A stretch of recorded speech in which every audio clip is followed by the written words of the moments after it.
भ्रष्टाचार पर अंकुश लगाने की जो सरकार की मुहिम है, उस मुहिम में खास करके युवा आगे बढ़ रहे हैं। जब युवा आगे बढ़ते हैं तो बहुत बड़ी साजिश होती है। भ्रष्ट अधिकारी, कर्मचारी और जो उनके बिचौलिए होते हैं, दलाल होते हैं, जो भ्रष्टाचार में संलिप्त होते हैं, वह ऐसे युवाओं को मानसिक रूप से, आर्थिक रूप से प्रताड़ित करने का काम करते हैं। झूठे मुकदमे में फंसाने का जो है साजिश करते हैं। उससे भी नहीं होता है तो हत्या कर देने की साजिश करते हैं। इसी दरमियान बिरौल प्रखंड के अंतर्गत मनोर मोराम पंचायत में मनरेगा योजना में जो धांधली हुई थी, उसमें 4 योजनाओं के लिए अमित यादव हमारे साथ बैठे हुए। हमारे पास अमित कुमार यादव है, जो एक युवा है और काफी कर्तव्यनिष्ठ, ईमानदार और मेहनती युवा है, जो भ्रष्टाचार के खिलाफ इन्होंने मुहिम चलाया। उस मुहिम में मुझसे मदद मांगी थी, उस मदद में मैंने इनका साथ दिया। जब साथ दिया तो 4 योजनाओं में करीब 8 लाख रुपए रिकवरी का निर्देश माननीय लोकपाल के द्वारा किया गया। जिलाधिकारी महोदय के निर्देश पर, डीडीसी महोदय के निर्देश पर लोकपाल महोदय के द्वारा जांच की गई। जांच के क्रम में 8 लाख के करीब का रिकवरी का निर्देश दिया गया, जिसमें बिरौल प्रखंड के मनरेगा प्रोग्राम पदाधिकारी पीओ राजेश सिंह, पंचायत रोजगार सेवक सुरेश शाह, तकनीकी पदाधिकारी और लेखापाल, उसके बाद पंचायत के मुखिया पर, तो इन लोगों पर जो है रिकवरी का आदेश हुआ है। और रिकवरी का आदेश हुआ है तो मैंने कहा था इन्हें कि आप रिकवरी होता है, उसके बाद जो है चूंकि यह भ्रष्टाचार साबित होता है, इस दरमियान जिलाधिकारी से मिलकर इसको बर्खास्त कराया जाएगा। इन ऐसे पदाधिकारियों को जो है टर्मिनेट कराया जाएगा और प्राथमिकी भी दर्ज कराई जाएगी।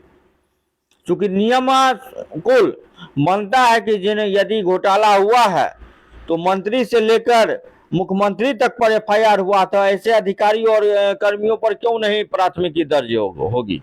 जो जानते, सोच समझ कर, जानबूझ कर, यह जानते हुए कि अब मैं घोटाला कर रहा हूं, योजनाओं का बंदरबाद कर रहा हूं, सरकारी योजनाओं का गबन कर रहा हूं, तो ऐसे लोगों पर प्राथमिकी दर्ज होनी चाहिए और बर्खास्तगी होनी चाहिए। इसी दरमियान जब अमित कुमार यादव को मैंने मदद करने का आश्वासन दिया और मैंने मदद किया, मदद के क्रम में जो है रिकवरी का भी निर्देश दिया गया, तो अब इन्हें क्या हुआ, क्या बात है? बात यह है सर, हमको पंचायत में बोला गया है, आरोप लगा रहा है, तुमको रेप केस पर आरोप लगा रहा है। बोलता है तुमको जो है हम हरिजन एक्ट करवा देंगे और ऐसे तू आवेदन वापसी लो, तो तुमको हम जान से मरवा देंगे।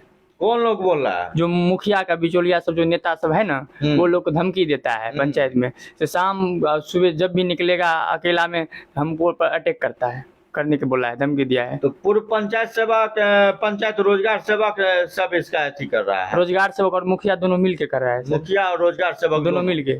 रोजगार सेवक का क्या नाम हुआ? सुरेश शाह। सुरेश शाह। सुरेश शाह, उसके बाद आपको क्या सब बोला ये लोग? ये लोग सुरेश साव जो है पंचायत को जो नेता का आदेश दिया है, पंचायत के नेता जो है बोलता है इसको जो है वापसी लीजिए, नहीं तो हम आपको जो है धमकी मारने के दिया है। तो आप सुन रहे हैं कि हमारे साथ अमित यादव बैठे हुए हैं। योजनाओं में जो रिकवरी हुई है तो पंचायत रोजगार सेवक के जो भी दलाल बिचौलिए हैं वो धमकी दे रहे हैं कि रेप केस में फंसा देंगे, हरिजन एक्ट में फंसा देंगे और नहीं तो हत्या करवा देंगे। ये कोई बड़ी बात नहीं है, ऐसे लोग करते हैं जब भ्रष्टाचार उजागर होता है। अभी मुझे जो जानकारी हुई है, पंचायत रोजगार सेवक जो है सुरेश शाह, उन्होंने करीब 70 लाख का जो है मकान उष्टी में खरीदा है, बिरौल के 17 नंबर। कितना नंबर पाया आपके पास? बिरौल 17 नंबर जो है ना, उष्टी गांव में खरीदा है सर। उष्टी गांव में 70 लाख का बना हुआ मकान है। बना हुआ मकान खरीदा है। बना हुआ मकान खरीदा है, यही नहीं, जमीन सहित 70 लाख में मकान। कितना दिन पहले खरीदा है सर? 2-3 साल पहले की है। 2-3 साल पहले एक रोजगार सेवक 70 लाख का मकान खरीदता है। यह सोचने वाली बात है। इसकी जांच तो निगरानी विभाग से होनी चाहिए, इसके संपत्ति की भी जांच होनी चाहिए। ऐसे रोजगार सेवक की 70 लाख का कहाँ? दूसरा मामला प्रकाश में आया है कि यह जो जितना भी पेमेंट जाता है वह बालू गिट्टी छड़ सीमेंट का वही उष्टी में है। उस टीम जाता है वो चौधरी कैरेज पे। मतलब भौराम, मनोर भौराम गांव में बालू गिट्टी छड़ सीमेंट का दुकान है ना जी है। वहां पर बालू गिट्टी छड़ सीमेंट का ये है। लेकिन ये लोग का जो है बिरौल में उष्टी गांव में जाता है, जो कि पंचायत रोजगार सेवक का अपना दुकान है, जो किसके नाम से खोले हुए है ये चौधरी कैरेज। चौधरी कैरेज करके जो है यह, और चौधरी इंटरप्राइज जिसको बोलता है। चौधरी इंटरप्राइजेज करके जो खोले हुए है बालू गिट्टी छड़ सीमेंट का दुकान।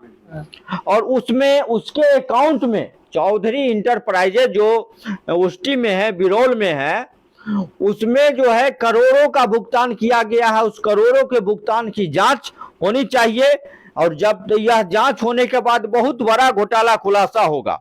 और यही नहीं, इस पंचायत में मात्र 4 योजनाओं में 8 लाख का रिकवरी है और करोड़ों का जो भुगतान किया गया है। तो सोच सकते हैं कि पूरे प्रखंड में मनरेगा में कितने रुपए का घोटाला हुआ है। मुझे तो लगता है कि बिरौल प्रखंड के मनरेगा योजना में कम से कम 15 से 20 करोड़ का फर्जीवाड़ा हुआ है, घोटाला हुआ है। इसका उच्च स्तरीय जिलाधिकारी महोदय से आग्रह करूंगा, आपके द्वारा ही अनुशंसा किया जाए निगरानी विभाग को या आर्थिक अपराध इकाई को, कि इसकी जांच आर्थिक अपराध इकाई करे या निगरानी विभाग करे, तो मामला मनरेगा में जो व्यापक रूप से भ्रष्टाचार हुई है उसका पोल खुलेगा। और इस प्रकार जो भी भ्रष्टाचार के खिलाफ आवाज उठाते हैं, तो सरकार का निर्देश है कि उन्हें इनाम दिया जाएगा, पुरस्कृत किया जाएगा। जो सूचना, गुप्त सूचना देते हैं, जो आवेदन देते हैं, उनके आवेदन पर कार्रवाई होते तो पुरस्कृत किया जाता है। लेकिन वहीं यहाँ के जो बिचौलिए हैं, जो पदाधिकारियों के बिचौलिए हैं, जिनकी नौकरी जाने वाली है, उनके द्वारा जो है अमित यादव को धमकी दिलवाया जा रहा है कि मैं रेप केस में फंसा दूंगा, मैं SC ST एक्ट में फंसा दूंगा, मैं हत्या करवा दूंगा। बेचारे डरे सहमे हुए आए हैं, बता रहे हैं कि हमको इस तरह का धमकी दिया जा रहा है। तो मैं जिला प्रशासन से मांग करूंगा कि ऐसे पदाधिकारियों को चिन्हित कर अविलंब प्राथमिकी दर्ज की जाए, गबन का प्राथमिकी दर्ज कर और टर्मिनेट किया जाए। अभी आपने देखा कि पटना जिले में किस प्रकार जो है जिलाधिकारी महोदय ने मनरेगा योजना में PO से लेकर सभी रोजगार सेवक से लेकर सभी कर्मियों को बर्खास्त करने का काम किया, एवं प्राथमिकी दर्ज भी हुई और गिरफ्तारी भी हुई।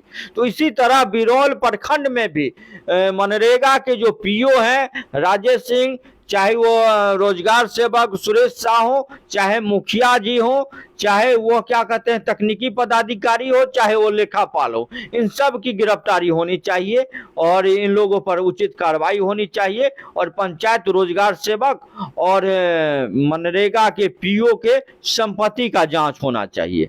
यह किसी से छिपा हुआ नहीं है कि मनरेगा में 10% PO लेते हैं, 10% रोजगार सेवक लेते हैं, JE लेते हैं, PTA लेते हैं और लेखापाल लेते हैं और मुखिया जी भी लेते हैं, यानी 40% कमीशन लेता है। मैं जिला प्रशासन दरभंगा जिला के जिलाधिकारी महोदय से आग्रह करूंगा, वरीय पुलिस अधीक्षक महोदय से आग्रह करूंगा कि यदि अमित यादव के साथ किसी प्रकार का अप्रिय घटना होती है तो इसके लिए अमुक जिन लोगों का नाम अमित कुमार यादव जी ने बताया, वो लोग, उन लोगों पर उचित कार्रवाई की जाए एवं तत्काल अमित यादव को यदि किसी प्रकार की होता है तो इनको सुरक्षा मुहैया कराई जाए। दरभंगा की स्थिति बहुत खराब है। आए दिन आप देखते हैं कि दिन दहाड़े गोली से नरसंहार कर दिया जाता है। वहीं यह भ्रष्टाचार के खिलाफ आवाज उठाने वाले युवक जिसको मैं धन्यवाद देता हूं, और मैं माननीय मुख्यमंत्री से आग्रह करके मैं लिखने जा रहा हूं कि इसको पुरस्कृत किया जाए। हम लोगों का काम है युवाओं को आगे बढ़ाना, भ्रष्टाचार के खिलाफ लड़ने वाले को सपोर्ट करना। अब मैं तमाम युवाओं को आगे बढ़ा रहा हूं और उस राह पर चलने का प्रयास कर रहा हूं कि एक चिंटू सिंह नहीं 1000 चिंटू सिंह को खड़ा करना है।